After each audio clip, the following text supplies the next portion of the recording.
Well guys, I have an E36 update to tell you. I got the E36 right behind me, and yep, it's gonna need some work again. We may have pushed the limits on the engine, but let me explain to you what happened. So the problem that I'm having is that I have ARP head studs, metal head gasket, built bottom end, and kind of like a stockish S52 head. But here's the problem. The ARP head studs that are on this engine are like 10 millimeter thick, and the shaft is also about 10 millimeter thick. The problem with that is that even though you have ARP studs to keep the head pressing against the engine, after 500 horsepower it stretches the head studs and it lifts the head, which is what happened to me.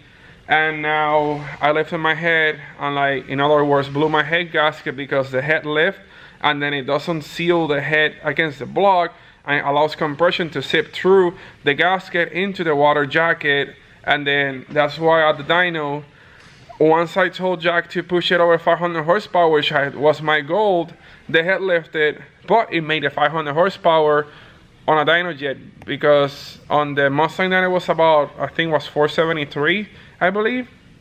So if I were to put it like Titan, for example, on a dyno jet, which I wanted to do on the Titan open house, it would have put about 530.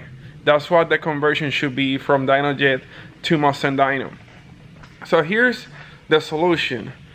I need to upgrade the size of the head studs to something bigger than 10 millimeter. This is where the trick comes in after doing some research and remembering what Lizardi has also on the 1000 horsepower E46 drift car, is that you can use S54 M3 head studs, which are 11 by 1.5 thread to the block. That means it's only 1 millimeter bigger where it threads to the block, but the shank is like ½ inch.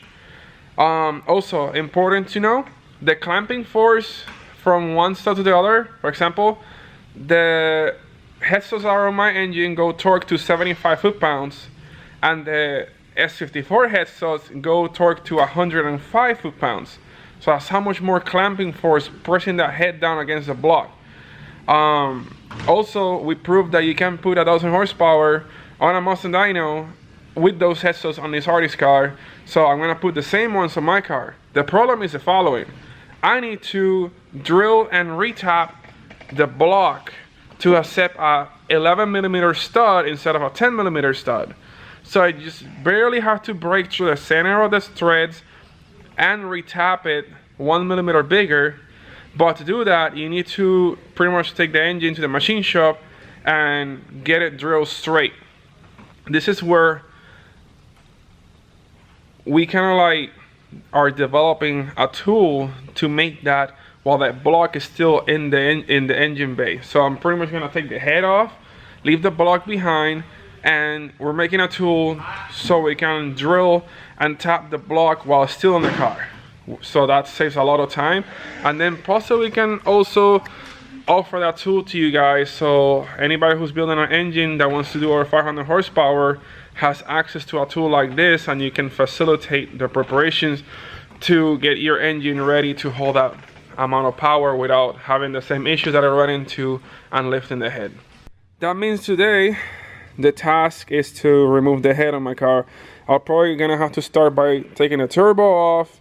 Maybe I'll leave the downpipe. I think I left it last time. That's why you see that the wrap is kind of messed up from pulling the head and having the pipe to the side. Then I might have to take the radiator off. I'm not sure. Then over here, what else did I had? I think, yeah, it's a couple things. I don't know. Fuel rail, intake manifold, turbo, radiator, valve cover. Then undo the timing chain, take the camshafts off, and then take the head studs off, and the head comes off. The car is up in the air. The first thing we should do is to drain the coolant through a nice convenient Mishimoto drain coolant on the side here. I got the cash can drain right here too, which this cash can I'm gonna probably replace it now when I put the head with a new Nook Performance one, so you're coming out. And then the oil drain is all the way over here. Well, the oil looks like diesel oil. It's like the blackest oil ever. Look at this. Who wants some of this? I gotta prep the area where I'm gonna be putting all the car parts or engine parts. Then I'm trying to see if I don't think I need to remove the radiator. I just push this to the side. Now I'm taking the turbo off. I already took the water lines off. I took the oil feed line off, and then I gotta take the return line. The downpipe, I'm just gonna like leave it to the side like this. Then I have to take the 4 turbo flange bolts off. I also undid the intercooler pipe, so all I'm using is this short little pipe right here, one piece, and then turbo comes off. No, turbo, I don't want to take you off, but sorry, you have to come off so I can service the engine. The turbo is gone, so now we're all motor again. All right, proceeding. Turbo's out. Next, coils, fuel rail, and intake manifold. Oh, before I do that, I have to take the wiper cowl out again. As always, I've taken that thing out so many times. Well, all right, I got everything out. Injectors are staying in the car.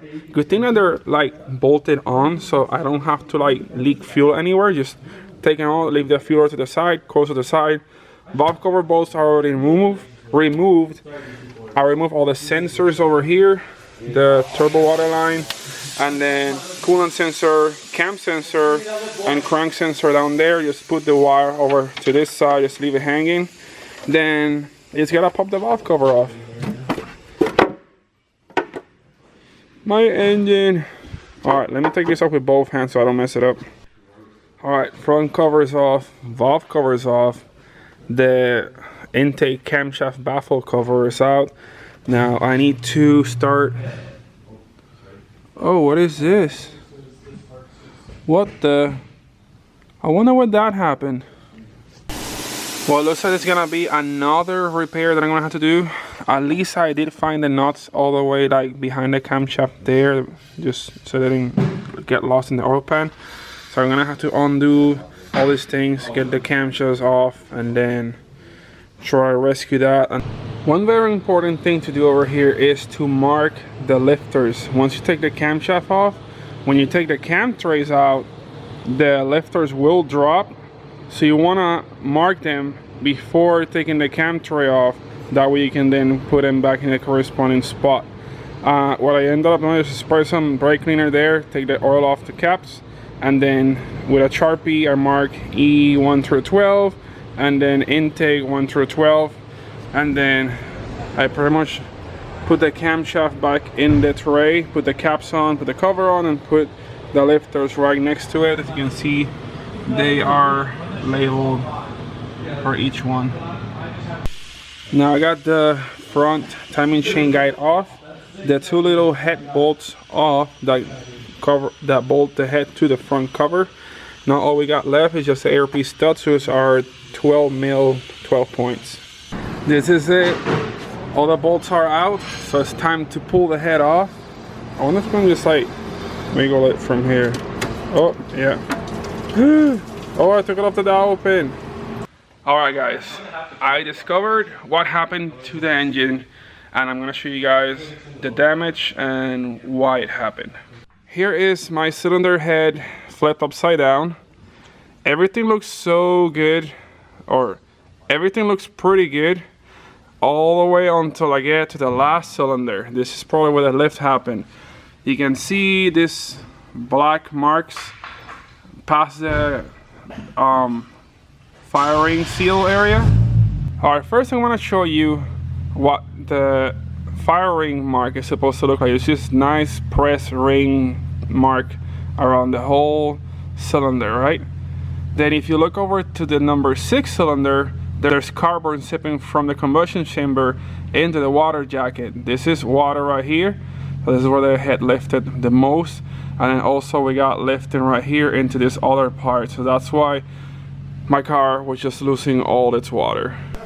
Alright guys, here's the difference. You got on the right side the M50 ARP stud, and on the left side you got the ARP S54 stud.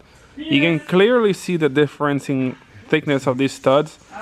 And also the bottom, this one is M10 by 1.5, and then the S54 is M11 by 1.5. Then you see how much this one reduces, and it's just like a little thin shank versus this one is just pretty much a solid shaft all the way through. Then, like I said before, this one torques to 75 foot-pounds, and this one torques to 105, so you have a lot more clamping load to keep the head from lifting. Now you're probably asking, how am I gonna put the new stud on the block if the thread pitch is bigger? Well, I am working with NerpTech. They're one of my sponsors. They're the ones who make the rear arms for my E36, and he's also a really good machinist. So I told him about the idea of making a template so you can drill and tap the block while still in the engine.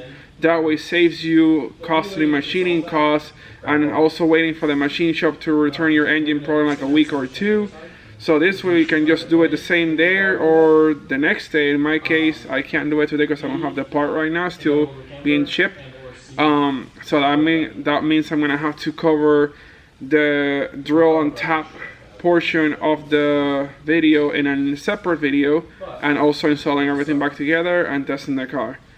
But yeah, I'm glad that the head only lifted in cylinder number 6. And there's no cracks. There's normally these engines, once they overheat or whatever, they'll crack between the valve and the water jacket. In my case, it did not overheat, it just lifted the head, so compression sipped through the fire ring into the water jacket, causing the water to just come out of the water reservoir. Since I have a Mishimoto coolant expansion tank, it uses a 1.3 bar radiator cap, and it allows excess pressure to just bleed out instead of just exploding the factory plastic reservoir tank that is normally equipped on the E36. So I'm glad I have all these parts so they all work in tandem together and help everything stay in place and not just leave you on the side of the road and broken when something happens. The funny though is I drove the car with the blown head gasket like that all the way back from West Palm Beach to the shop, and then I thought it was something else, so I drove it to Thailand Motorsports for the open house, and I was gonna dyno it, where I was super excited to put about 530 horsepower to the wheel, and then I was like, man, you know what, I'm still losing water, I'm not gonna risk it. And good thing I did not do that, because it would have been a bad day if I would have pushed it that hard on the dyno with a blown head gasket. It could have just made the damage way worse. So it was caught on time. I am gonna send the head to get surfaced just in case. I don't know if it warped a little bit on the back. So I'm gonna take the exhaust manifold off and send the head to the machine shop. And also I might ask him to do a pressure check on the valves to make sure everything is sealing properly. And if there's not, correct it. That way I have a healthy engine again.